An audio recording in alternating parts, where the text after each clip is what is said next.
All right, good afternoon, everyone, if it's afternoon for you, wherever you are.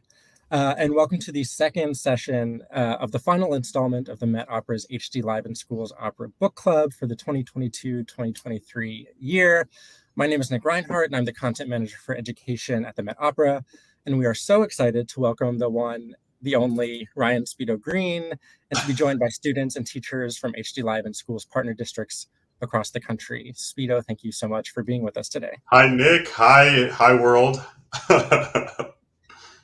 Before we turn to Champion, I want to emphasize again how lucky we are to have Speedo with us today, especially since his schedule is as busy can be. He is a two-time Grammy Award winner and has quickly established himself as an artist of international demand at the world's leading opera houses. This season sees his first leading role at the Metropolitan Opera, starring as Emile Griffith in Terence Blanchard's Champion. And our office here at the Met and many schools, dozens, I would say, across the country, have been adorned with giant posters of him. Promoting the 2022-2023 HD Live in Schools lineup. He was the poster child for this year's HD Live season. So many students have been staring at his face for months in anticipation. It's good to see a familiar face, though. And his performance as boxer Emile Griffith has been widely praised as intensely real, splendid, and always impeccable. Those are direct quotes. And just this week, it was announced that Speedo has won the 2023 Beverly Sills Artist Award. Congratulations. Which recognizes extraordinarily gifted singers with a rising Met career. If you thought that was impressive enough, he also won the award in 2021, making him the first ever two-time recipient. Many students will remember that he opened the Met Opera's 2021-2022 season as Uncle Paul in Blanchard's Fire Shut Up in My Bones, which was part of our lineup last year. And he will take on the lead role in the revival of Fire next season at the Met. Yeah. As if that weren't enough, in the fall of 2016, Little Brown published Sing for Your Life, A Story of Race, Music, and Family by New York Times journalist Daniel Bergner, a book that tells the story of Green's personal and artistic journey to the Met stage.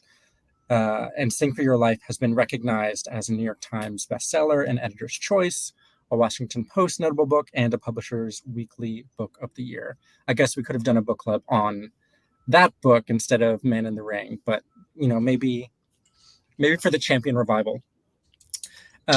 So the way this conversation is going to proceed is I'm going to ask Speedo a few questions, and then we'll turn to questions that were submitted by students from our HD Live in Schools program.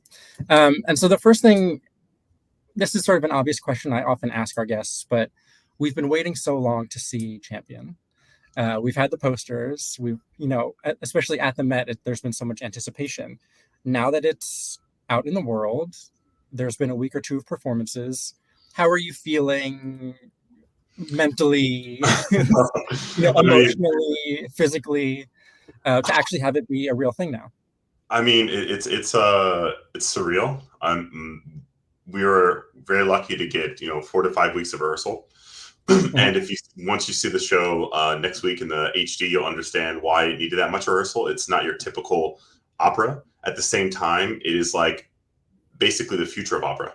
And it's everyone who's seen the show, especially people who are, I'm more surprised, not by the people who've never seen an opera who go to it and enjoy it, but actually I'm more surprised by the reaction of people who are opera fanatics or opera fans who have seen it, who come to me and say, I've never seen an opera like that.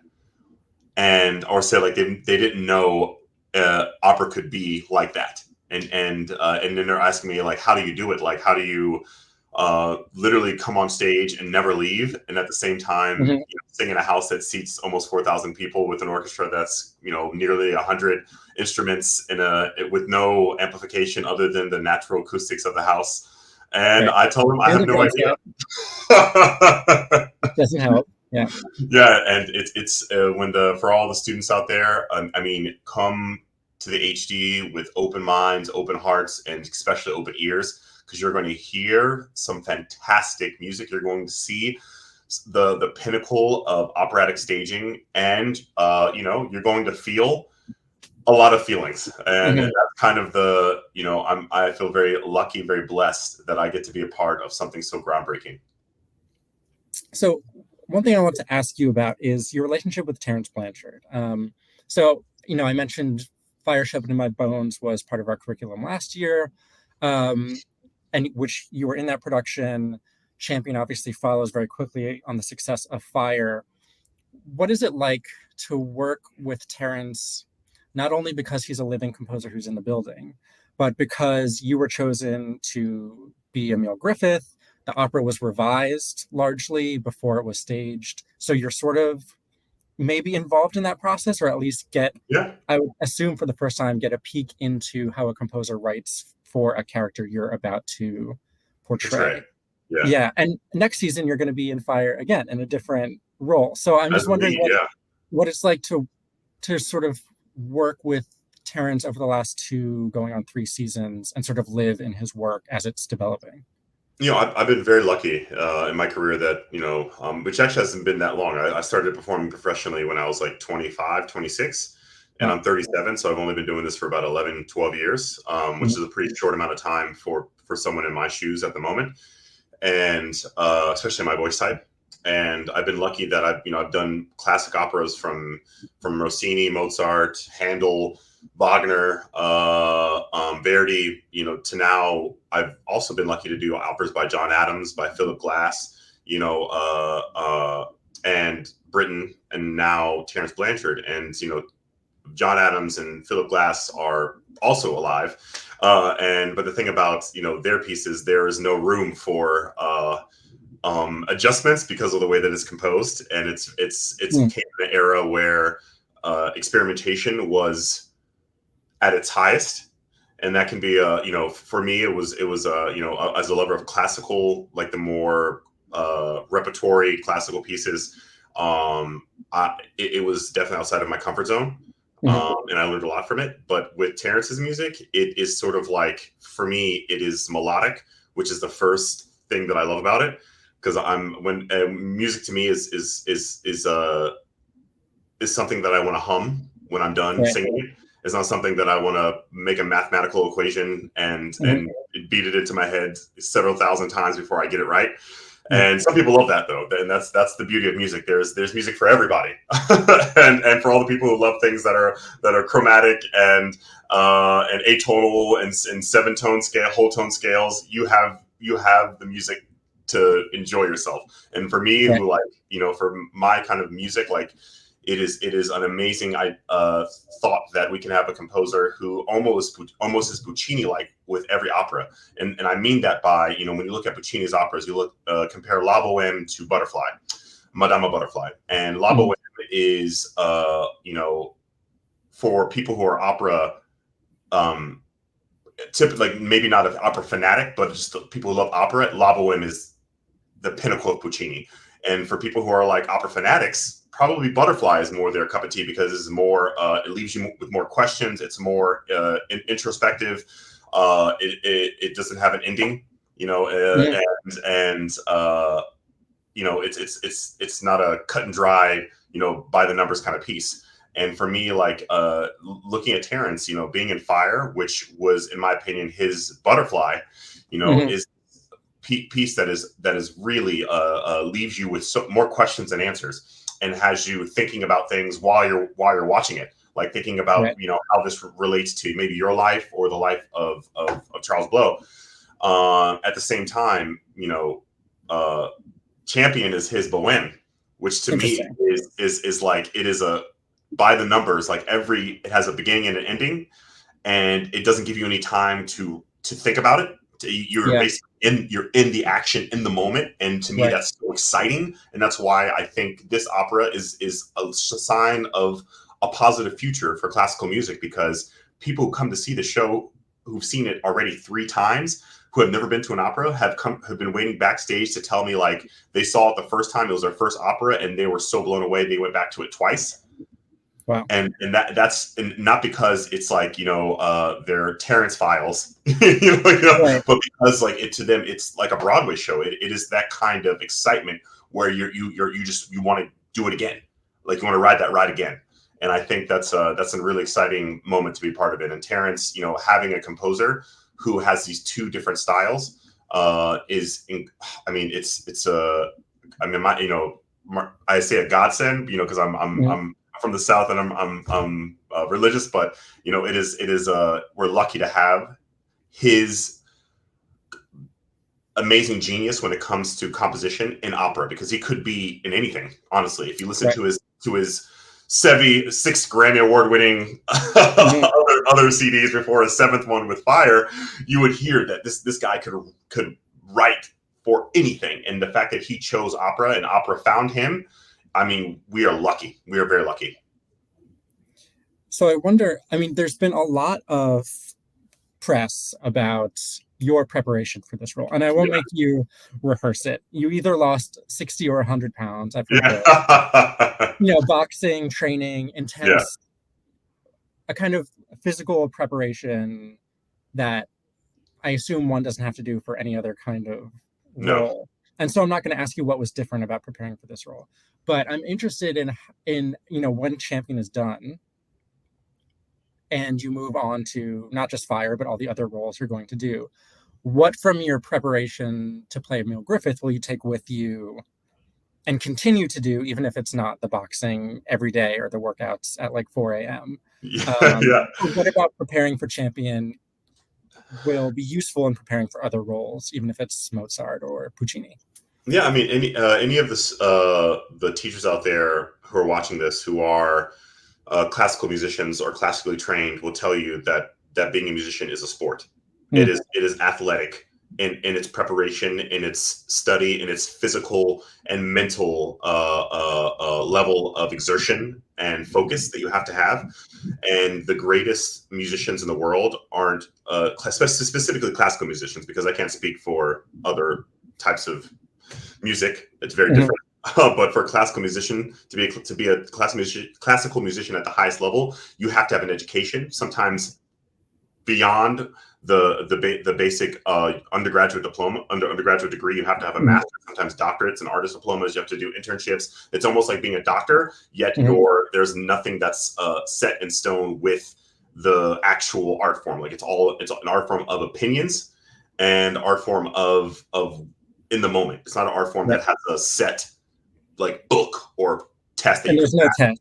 Yeah. And so no MCAT for opera. Exactly. And so for me, I've always approached singing as a sport. And when the opportunity to do young Emile in Champion came up to me, and Peter Gelb approached me about doing it, my initial reaction was no. I told him no, I didn't want to do it because first of all, I had seen the piece and I thought it was too high for my voice. Second of all, I was 300 and something pounds, and I looked in the mirror and I was like, I don't know if I want to be half naked, especially the way I look now. I don't look the part. And Emile Griffith was a welterweight champion, and if I were a welterweight, I would, to be that weight, you'd have to cut off half my body and then present that other half as Emile Griffith. And so the first thing that Peter said to me, Mr. Gelb, he said, that's Speedo, that's the beauty of having a living composer, is things can change. And so I met with Terrence and he said, we're going to fix it so it fits your voice and shows your voice off in the best way, which for anyone who's seen the show and which you'll see next week, it absolutely fits my voice. And I hope he has that same kind of enthusiasm when the next young Emile comes, because I don't know who's going to sing it after me, because I definitely made it my own. And so the next thing I said is I said to Peter Gelb and I said to Terrence Blanchard, that now that I have your blessing for making the music perfect for my voice, I'm going to promise that I'm going to put in the work to look the part and not necessarily like, have a 6-pack and be like Muhammad Ali. But I told him I'm going to put in the work now to have the mindset and have the build of maybe a heavyweight boxer. And so Terrence went to the librettist, Mike Christopher, and said that we'll change things around and make him a heavyweight instead of a welterweight, which you'll see. And I started on my journey, and I tell you that losing weight hasn't changed my voice. I was like 300 and at my max, I was like 345. I'm about 245 now. So I guess it is 100 pounds. it hasn't changed my voice, but what it has done, losing the weight, it has given me more energy to do other things. And I think about the weight that I was and having to do what you're going to see me do Saturday, that would have been impossible. And this is the kind of opera, unlike Wagner, unlike Verdi, unlike Mozart, the weight does matter. And I can't move like a boxer. There's no boxer that is my height who was that weight ever in the history of boxing. And there's a good amount of dancing, and there's a good amount of dancing. And honestly, you can be any kind of size to be a great dancer, because believe me, there are people who are 100 pounds bigger than me who would wipe the floor with me when it comes to dancing. And that is a how do you say it, been a misconception that's been completely blown away by some of the most amazing dancers today. But to be a boxer is a different story. Yeah. And especially on that level. And I was lucky enough that Terrence Blanchard introduced me to his friend named Michael Bent, who I'm maybe you spoke with before. We spoke last week. Yeah. And the moment I took this journey, Terrence Blanchard put me in contact with him, and for about a year, while I was working with my trainer Joseph Witherspoon privately, I had Michael Bent on the phone and on call to make sure that what I was doing and the training regimen I was going through was correct. And it was so rewarding when my first day of rehearsal, and Michael Bent was there, and he took me to the side and he said, "Yo, throw me a hook." And I threw him a hook, and then he's like, "Throw me a jab." And I threw him a jab, and he's like, "Throw me a double jab." He's like, "Okay, go give me a slip. Okay, give me a weave." And he's like, "Okay, all right, you know something." And it was a phenomenal feeling as a person training for a year to have a former heavyweight champion of the world, validate your training. Yeah, after speaking to Michael, I would very much like his approval, just in general. I don't think I can do any of those things, but he made me want to. Don't say that. Don't say that, because if you would have seen me, it took me about 3 weeks to even do the wrapping on my hand properly. And if I, someone who is the most uncoordinated human being on the planet, can throw a jab, I'm sure you, my friend, with your perfectly coiffed hair, can figure out how to do that. It does. There is a sort of dance to doing it. It takes a lot of coordination. So I appreciate that very much. And to any of our students watching, you too can either become a boxer or have great hair. Maybe not. Well, is there a chance for me? Is there still time? You could just steal one of the wigs from the production. And they are beautiful wigs. Oh my gosh. So one thing you mentioned that I want to ask you about is, you said opera is like a sport, which I think is totally true. And so I was just wondering, first of all, did you play sports a lot as a kid? Did you do athletics a lot? And was there an appeal to opera when you first started doing it that, oh, this is difficult, this is hard, and therefore I want to do it? Or did that only come after you sort of got into it and you realized, oh, this is very difficult? Yeah. Was the challenge appealing? I mean, I will tell you, I'm even now, after I started running, I started lifting weights, I'm boxing, I still don't consider myself an athlete. I consider myself a lover of sports. And even if you know me personally, you'll know that I, with my very shiny top of my head, I usually walk around with a cap on, and I'm like a huge fan of like all sports teams, including Los Angeles Lakers. Go LeBron. Let's game 3 tonight, tomorrow night, which I'll be missing because I'll be singing on stage. I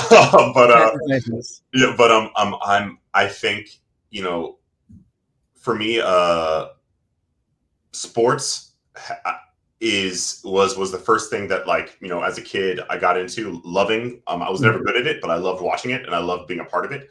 Like the team aspect, the aspect of how these guys, some of the greatest athletes in the world, especially in America, came from nothing. Kind of where I grew up, and how I grew up, and then they made something of themselves.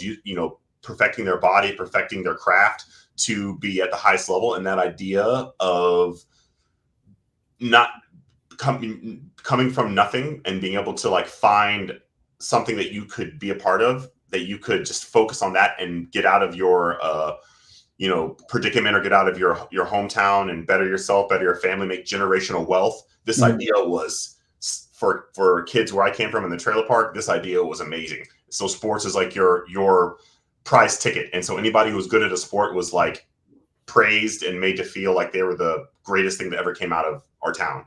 Mhm. The irony is, like, of the people in my town who were athletes, and me being the unathletic one who was pursuing opera, and kids used to make fun of me, specifically, like, kids who looked like me made fun of Mhm. me for singing opera and called me all, derogatory names, and thought it was silly, and then called me a nerd and all this kind of stuff like this. And I didn't Yeah. let it faze me, because for me, opera was something that was like Disney World. It gave me an escape. It helped me escape the anguish of my childhood, of my abusive home that I was living in, and it gave me an outlet to express myself artistically, spiritually, and it also helped break my preconceptions on, the stigmas of, how do you say, this hyper uh, toxic masculinity thing that was Mhm. going on in my neighborhood. And also, it gave me a father figure that I never knew I could have. It changed everything about me. And so, the irony is, all those athletes who came out of my hometown, I'm by far not even, no question, like the most successful Mhm. person that ever came out of my little hometown. I don't So, think they have any Grammys. I mean, yeah, I mean, and it's sports, just like any, uh, um, even in opera, like, Mhm. no person can be a great singer forever. Right. Uh, and that's, it's what you do in that period that you're singing, how you take care of your voice, how you educate yourself for proper technique, Mhm. and I'm doing the things now, with my health, with, vocal technique, to try to make sure that I have the longest career possible. And I think that's also important, just like a sport, because look at LeBron James. He's 30 Right. years old, and he's playing better than some 23-year-olds, and he's doing things that no athlete at his age, who's been playing as long as he has ever done. And that's Mhm. because he took care of his body and does the right things, physically, and education wise, for his sport. And I think that's what I'm trying to do in opera is, I have all the education, the multiple degrees. I know what to do with my voice. Now I'm doing what I do with my body, keeping up with my languages, Mhm. which you'll see me sing some foreign languages, next season at the Met, which will be great. Mhm. Um, and you'll be in Carmen, right? I will. I'll be Escamillo in That- Carmen. That's great. That's one of our line HD Live in Schools Yeah, works you're gonna for see. next You're gonna season see. as You well. won't see me in that cast. There's two casts. I'll Okay. be doing the cast when it comes back. But if all the students and teachers who are listening now, if you love the HD, make sure to come back in the spring, because you're gonna have an An incredibly encore? different, well, an incredibly Awesome. different cast. A lot. Come back to the actual theater. Come see us at the Met, if you can, in the spring, because I'll be here doing not only Charles in Fire, but I'll be doing Escamillo, and they'll be back to back, so you get to see me in two different shows at the same time. Wow. Um, so I had one final question, then we'll go to some student questions. And this is Okay. just about something you just mentioned, which is growing up and being the opera singer as opposed to the athlete, and having this sort of reaction from your peers. That's like, what is this thing you're doing?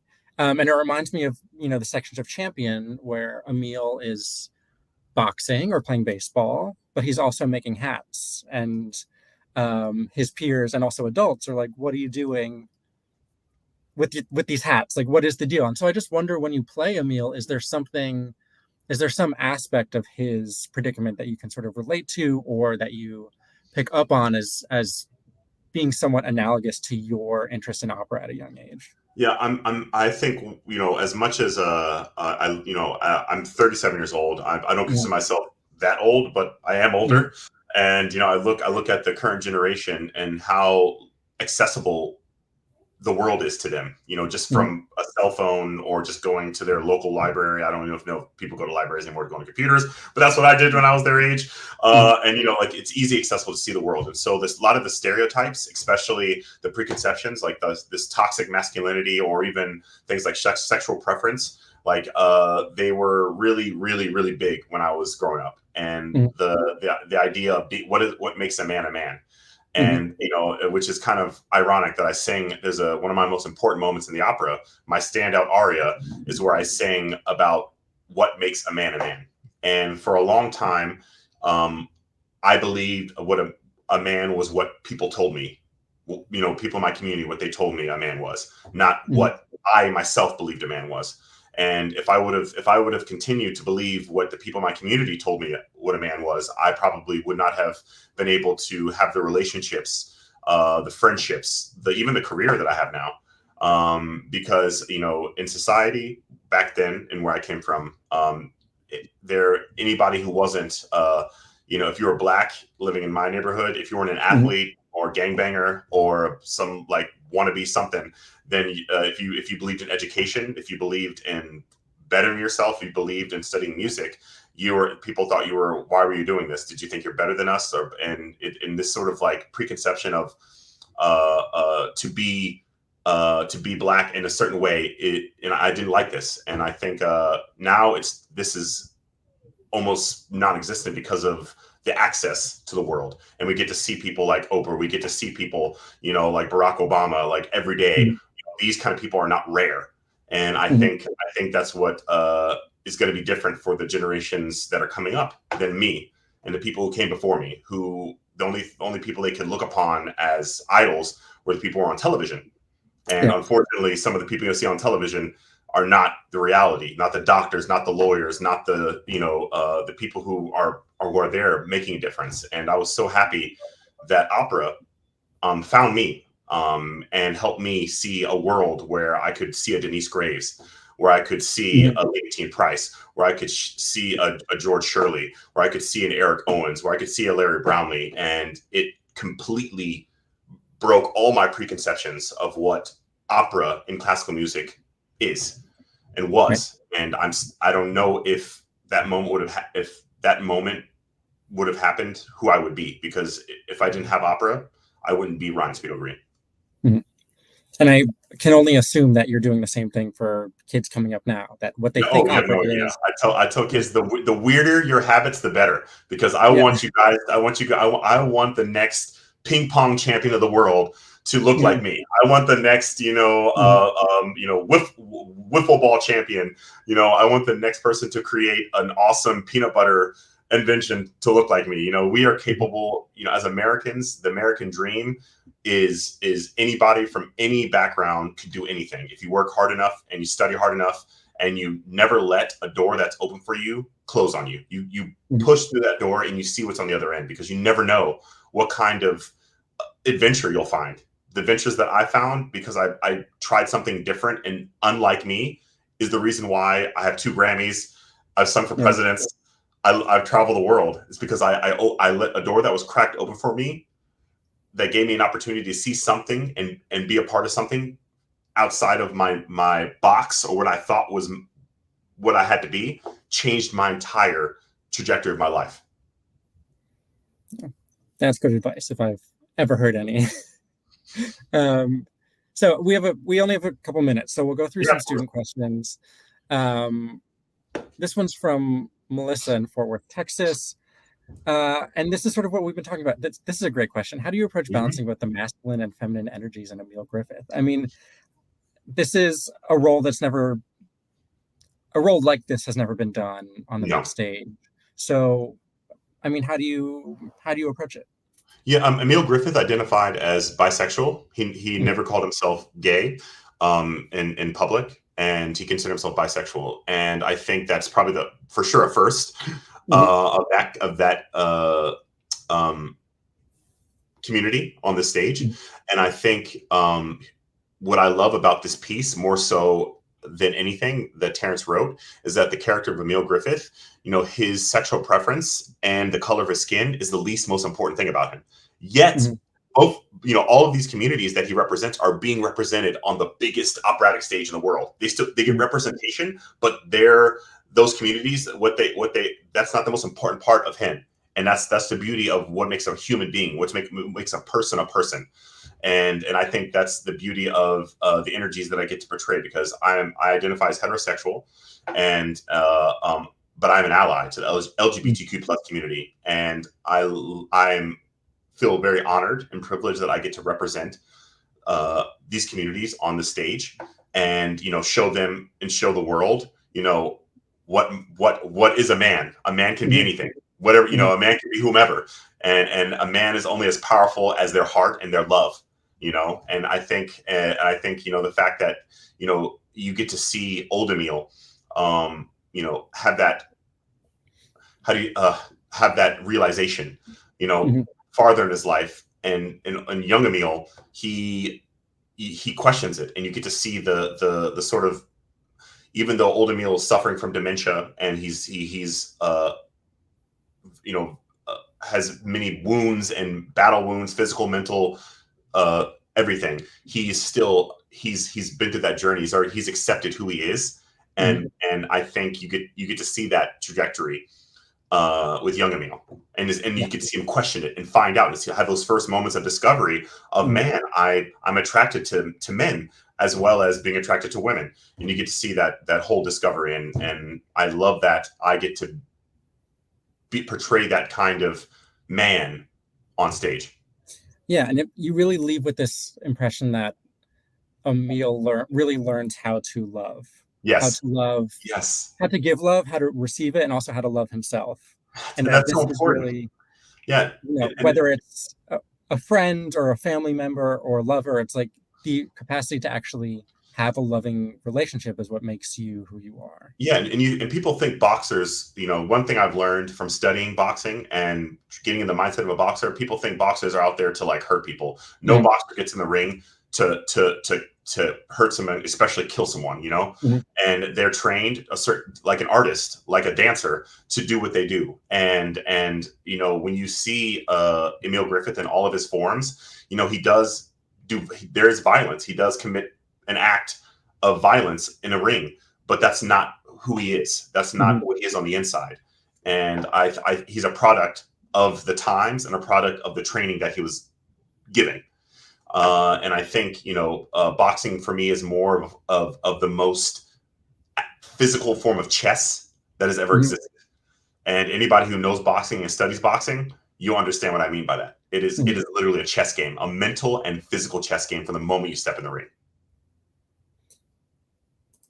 This is a question from Antonio in Detroit, and we sort of talked about this when we talked about the Met asking you to play Emile, but it's interesting that you first mentioned apprehension or even refusal, like I'm not going to do this. But what's that feeling of being sort of offered this role, especially knowing that it would be sort of recrafted or revised to sort of fit you like a glove, if you will? Yeah, no, I mean it was surreal. It was anyone who's, well, now that the moment is over, but Monday when the opera premiered last week, it was the realization of the first lead role of my career. Like I had never sung a lead or major role in my life, and as of last Monday, have done that. Right. And so leading up to that moment, it was extremely scary. I was nervous, like every second of every day of every moment, like wondering whether I had what it takes, wondering if I was good enough, whether if I was deserving enough for this moment, and constantly striving to be better and to sing better and to work harder and to be a better dancer, all of these things, which, I questioned. And the moment Monday and the curtain went down and I sang my final note, there was a sort of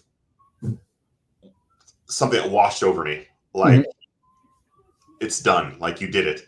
And I was in tears. I was drowning in tears of satisfaction, of being humbled, of having gratitude, of just the fact that I was given this gift and been able to train it and hone it and use it good enough and well enough that I was given the opportunity to sing a lead role at the Metropolitan Opera.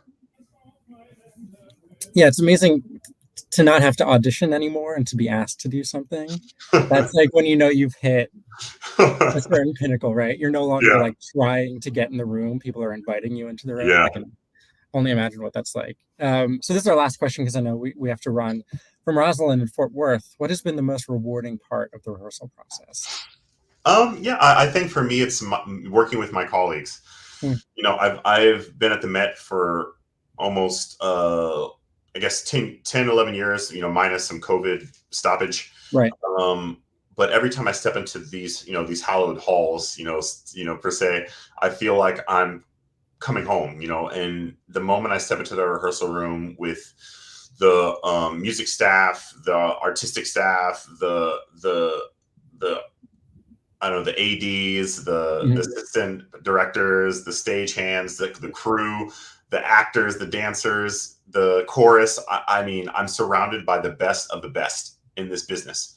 Yeah. And it's almost a feeling of you can't not but succeed, and that's the feeling that every time I come to the Met, no matter how big or small my role has been, I know that I'm going to be surrounded by the best. And I always try to think that what pushes me forward, musically and physically and emotionally, is that I want to live up to everyone around me. And I constantly am in awe of my colleagues. And for me, that's the best part of rehearsal, is just the weeks, the days, the hours, the minutes that I get to spend with, these artists of all kinds. Yeah, just getting to be in the room. Yes, just to be in the room, literally. And I have to say, our education office is right next door to C-level rehearsal stage, so we get to hear what's going on, and it's very cool for us to just be next to the room, if not in it, just to like hear the rehearsal process and see things coming to life in real time. It's amazing. The discoveries we've made as a team in this piece, the Jim Robinson, the director, has done this piece multiple times in other opera houses, and to be a part of a discovery of something new is a once in a lifetime feeling. And in the piece that's this young, it can still happen, and very often. And I've been a part of many moments of either seeing that happen with another character in the show, or me myself discovering something new about my character and my portrayal. And I think when you guys see it Saturday in the HD next week, you're going to see something that, I mean, I have no doubt you're gonna love it. I'm that confident. You got the Speedo seal of approval. Not that I'm biased. No, of course not. Yeah, I think it's also just the HD live experience just really lends itself to this kind of show, because there's so much to see. There's so much going on stage. The opera is very cinematic in a way, so I think it'll be extraordinary. So thank you so much for joining us, Speedo. On behalf of our HD Live in School students and educators, wherever they may be, we can't wait to see Champion in theaters on April 29th, which is just a week away. So thank you so much for being with us. Thank you, Nick. Thank you, world out there, all of you students, all of you educators. The one thing I will say, like, if you enjoy anything, like as far as like classical music concerned, pursue it. And if you think what I'm doing is amazing, know that I'm a product of a village, and I am the product of great education and great educators. And no matter if you come from a trailer park like I did, there are amazing educators everywhere. And I'm so thankful that all of you out there who are educating these children in this art form, you are doing such a service to these children. Thank you out there, students, for listening. Thank you, teachers, for being your amazing selves. I'm a product of what you guys have done. No better way to end it. Thank you. Thank you.